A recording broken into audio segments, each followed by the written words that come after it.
ಓ ಹೌದಾ, ಏನ್ ಹೇಳ್ದೆ ಬಿಟ್ಟಿಸಿದ್ದ? ಸೆಕ್ಯೂರಿಟಿ ಕೆಲ್ಸನ ನಿಂದು?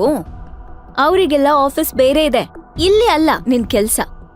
ಹೊಸ ಸಿಒ ಬರ್ತಾರಂತ ನಾವೆಲ್ಲ ಕಾಯ್ತಿದ್ರೆ ನಿಂದೊಂದು ಅಂತ ಬೈದ್ಲು ಶಿಲ್ಪಾ. ಹಲೋ ಮೇಡಮ್, ಈ ಕಂಪನಿಗೆ ಹೊಸದಾಗಿ ಸೇರಿರೋ ಆ ಸಿಇಒ ನಾನೇ. ಅಡ್ಡ ಬರ್ಬೇಡಿ, ಒಳಗ್ ಹೋಗಕ್ ಬಿಡಿ. ಏನು? ನೀನು ಹೊಸದಾಗ್ ಬಂದಿರೋ ಸಿಇಒನಾ? ಈ ದೇಶದ ಅತಿ ಶ್ರೀಮಂತ ಅಂತ ಹೇಳಿಲ್ವಲ್ಲ? ಪುಣ್ಯ, ನೀನು ನಿನ್ನ ಅವತಾರ. ಹೀಗೆ ಶಿಲ್ಪಾ ಕ್ಷುಲ್ಲಕವಾಗಿ ಮಾತಾಡ್ತಿದ್ಲು. ಸಿಇಒ ಇದ್ರ ಅರ್ಥನಾದ್ರೂ ಗೊತ್ತಾ ನಿಂಗೆ? ಅವಳ ಮಾತಿಗೆ ಏನ್ ಹೇಳ್ಬೇಕು ಅಂತ ಅಮೋಘನಿಗೆ ತಿಳಿಲಿಲ್ಲ. ಅದೇ ಹೊತ್ತಿಗೆ ಜಾಸ್ಮಿನ್ ಅಲ್ಲಿಗೆ ಬಂದ್ಲು. ಅಮೋಘನನ್ನು ನೋಡಿ ವೆಲ್ಕಮ್ ಸರ್. Thank you. ಎಷ್ಟೊತ್ತಾಯ್ತು ಸರ್ ನೀವ್ ಬಂದು? ಅಂತ ಹೇಳಿ ಅಮೋಘನಿಗೆ ಫ್ಲವರ್ ಬೊಕೆ ಕೊಟ್ಟು ಸ್ವಾಗತ ಮಾಡ್ತಾಳೆ. ಅಮೋಘ್ ಒಬ್ಬ ಬೀದಿ ಭಿಕಾರಿ ಅಂತ ಅನ್ಕೊಂಡ ಶಿಲ್ಪನ್ನ ಸಿಟ್ಟಿನಿಂದ ನೋಡ್ತಾ, ಹೇ ಇಡಿಯಟ್, ಯಾರಂತ ಅಷ್ಟು ಗೊತ್ತಾಗಲ್ವಾ? ಇವ್ರೇ ಅಮೋಘರಸ್, ನಮ್ ಕಂಪ್ನಿಗ್ ಬಂದಿರೋ ಹೊಸ ಸಿಇಒ.